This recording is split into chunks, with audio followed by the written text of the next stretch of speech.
All right. All right. All right. Well, Christmas is over. I get happy. I get happy when it's over. I get happy when New Year's come around. I just went on a run. You got to deal with all the newbies around this time of year. The people that start working out. You know, they'll be gone by like March. so, but January is always the time where you got to deal with, you know, all the people in the gym that they're not there in the next couple of months, but you know, the TV told them to get healthy, so they did it. So never do a New Year's resolution. Always start your resolutions or your goals that day. If it's something great, good, you need to why wait till the end of the year? I never understood. But anyway, off. Had a nice Christmas for my son. This was your second Christmas. You were home. Then you went by your grandmother. So, got a few toys, but you're still at the age where you're not worried about toys or nothing. I love it. So, I had to work late today. So, went on again. I finished a book by the one and only William Faulkner, who I've been hearing about for years, being from New Orleans in the South. They talk about how he's one of the greatest Southern authors ever. I mean, I've never read him. I've heard about As I Lay Dying and The Sound and Fury, but I kept hearing they were saying this book, Absalom Absalom, is the best Southern novel ever. Now, after reading it, I can understand why they would say that. I mean, it's a very complicated book. If you are a newbie to reading, don't even try it. This is what Biggie said. This is for live men, not fresh men. This is for people that I'm gonna read it again when I take my trip to Barbados, because I want to get somewhere very quiet and sit on the beach and just zone out and read it. But I do have quiet hours. I was able to read it. Very complicated book. Story is very complicated. Most of the time, you're going to be like, what in the world is going on? If it wasn't for YouTube and Wikipedia, I probably would have quit, because I would have been like, I'm not enjoying this. But I kept at it. The story is awesome. And there's a lot of YouTube videos you can watch that explain the story. I'm not going to do it here. My take on it was that it's a Southern book, and it's not the greatest Southern book ever, in my opinion. Richard Wright, Black Boy by Richard Wright.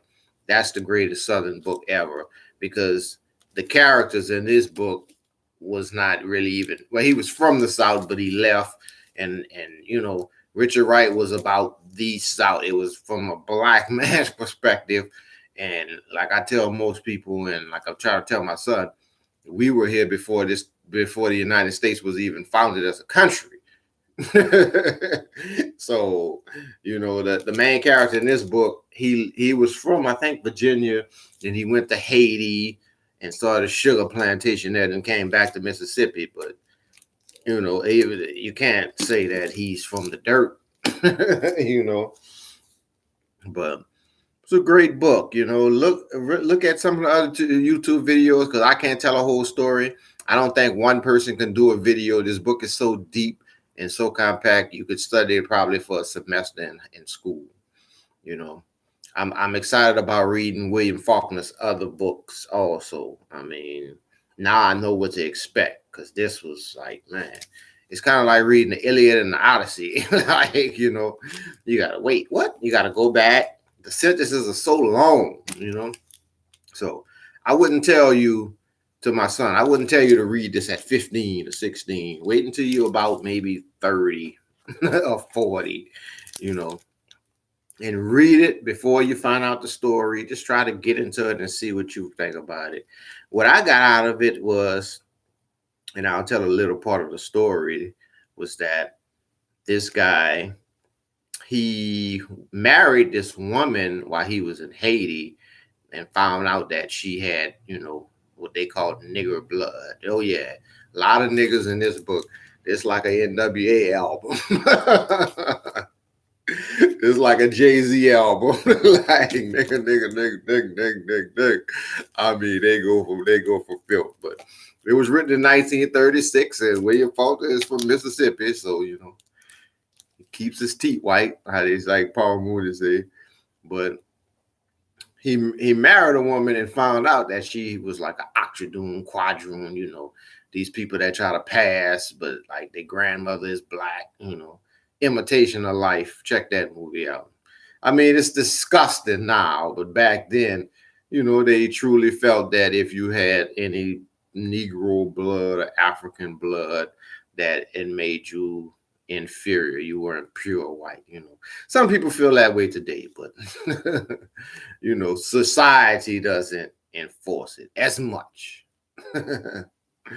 They just do it a different way nowadays. They don't, they'll say, okay, you need help. We're going to help you. Like, you're still saying I'm inferior, but hey, it is what it is. But he married a lady. He had a son by her, and then he found out she had Negro blood. So he left her, moved to Mississippi, got another wife, had a son by her and a daughter. So the first son, the part Negro son, just met the daughter. They went to the two sons went to school together, but they didn't know, that they were brothers. I think one of them did. I'm not sure. So he liked it, which was actually his half sister, but they didn't know. So story be told, the dad told the son kills him, and there's a part I can't find it because the book is so deep. I should have marked it down, but this is not my book. He say, it wasn't the incest, it was the miscegenation. So it wasn't that you were married and about to sleep with your own sister. It was just that you was black. And so, that's when you got offended, but that's the South. That's the South. That's why I was like, okay, this dude is from Mississippi, Alabama. That's the South. It ain't no thing. Okay, it's the cousin, but, I mean, even if you look at some of the laws, the segregation is like, okay, I can have sex with my daughter, but you better not play checkers with a black guy. I mean, there were actually laws on the books. And it's still on the books in some of these places that, a black man and a white man couldn't play checkers together. It was actual law against it. They couldn't share a soda. It was all kind of laws. A lot of people, when they talk about segregation, and you got some idiots right now today that's talking about they want to go back to segregation. Some black people, because they don't understand how crazy it was. A lot, especially if you're a young person, or even my age, I'm 40. You don't know how during segregation, black people couldn't even go to the front door. You know what I'm saying? Even some of these jobs today in 2018, that's why they do that. They want you to go through a side door or a back door. That's why when I used to work at the temp service and I would go to a hotel, I would go through the lobby when I come to work. And that was 2018, They don't understand that. They think it was just the back of the bus. They don't understand that it was against the law to look like a white person in their eyes. You know what I mean? You could actually be killed for that. You had to get off the sidewalk when they passed. But some of these fools still talking about they want to go segregation. Some of them ain't never been in the South in their life. They from Chicago and New York talking about they want segregation. But anyway, yeah, he didn't want him to sleep with his own sister because he was a nigga. Not because it was her brother. I found that hilarious. This Jerry Springer. This is where Jerry Springer come from. This is Jerry Springer. This is where these people come from. These are their grandparents and grandfathers. So after that, they didn't. He kills the man. This guy already had a girl. They kept calling her the Akadroon. He had already been married, had a son. So his son comes to find a grandfather. Now he comes with a black wife. And then they have a grandchild. And he's like the last surviving member. And it's so funny, they call him Jim Bond. But basically, it's just that fear. it's just that fear of it's all racism about. It's about genetic annihilation.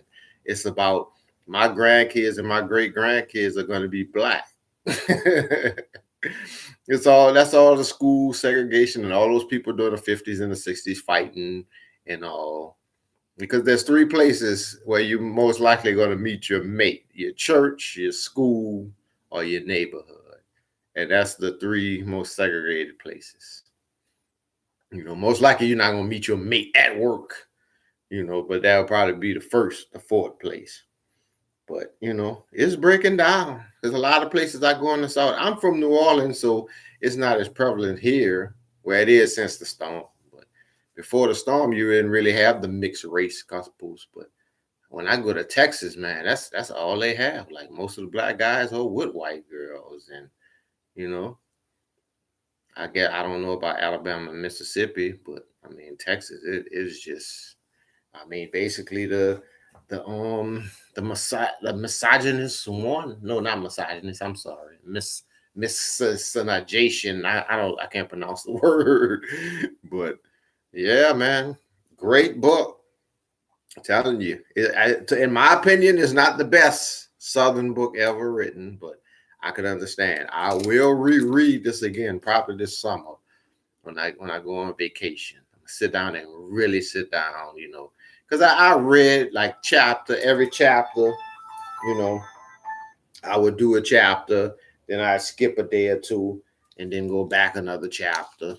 So, I can't say I really, but I got the gist of the story thanks to y'all on YouTube and thanks to Wikipedia. And I'm going to read some more Faulkner. Last year was my year of Hemingway, so this year be my year of Faulkner. So, see you next year, 2019.